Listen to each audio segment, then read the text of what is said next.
Hey everybody, Ryan Dunleavy, Keith Sargeant from the Hale Center lobby with the alma mater playing in the background if you hear it. We just saw our last spring practice availability until the spring game. Sargeant, what's your number one takeaway from spring practice? Probably that Gio, I think, has a very good chance of starting from day one this season. I mean, we haven't seen Jonathan Lewis compete. Obviously, there's going to be competition, but Gio is clear-cut number one right now. I think Gio has a very good chance to start. Oh, yeah, I would definitely agree with that. I mean, I think it'll be a great competition to keep an eye on in August. Yeah. But for now, I mean, Gio has done everything he possibly could. My number one takeaway is the depth, or really the lack thereof it. Really, the only injury that happened this spring was Amir Mitchell, but you just see how few guys Rutgers has with game experience. Yeah. So many of these second-teamers are new players who have never played in a game before. Now some of them are first-teamers like Rashad Blunt because Amir Mitchell is down. So many of these guys on the offensive line. We see a lot of Nick Crimmins, Zach Vineski, guys who we don't know. Maybe they'll be better than their predecessors. Maybe they won't be. But just guys that are huge question marks because Rutgers doesn't have any depth.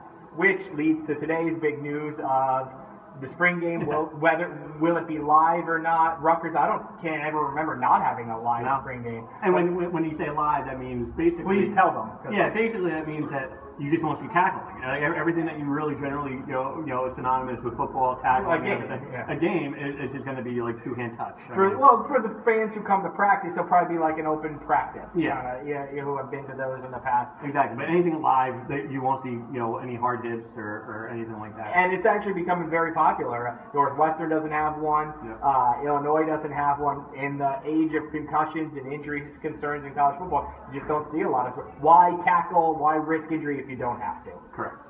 Anything else from spring camp stick out? Yeah, Janarian, the amount of work that he's done. We asked him, Coach asked today whether or not he envisions Janarian having the same type of role, and that's going to be something that they evaluate during the summer. Yeah, we have to see him healthy because even now, I mean, we've seen him not look like the old Janarian. He's had some moments, but he's been in bubble wrap so far. So we have to see, but when you see the amount of guys who are not participating, whether it's Juwan Harris or Mitchell, there's really not a whole lot of playmakers on this team, even when they do come back. So I mean, Janarian's gonna they're gonna need him to be healthy in order for this offense to be anything. Real quick, 10-second thought mentioning playmakers.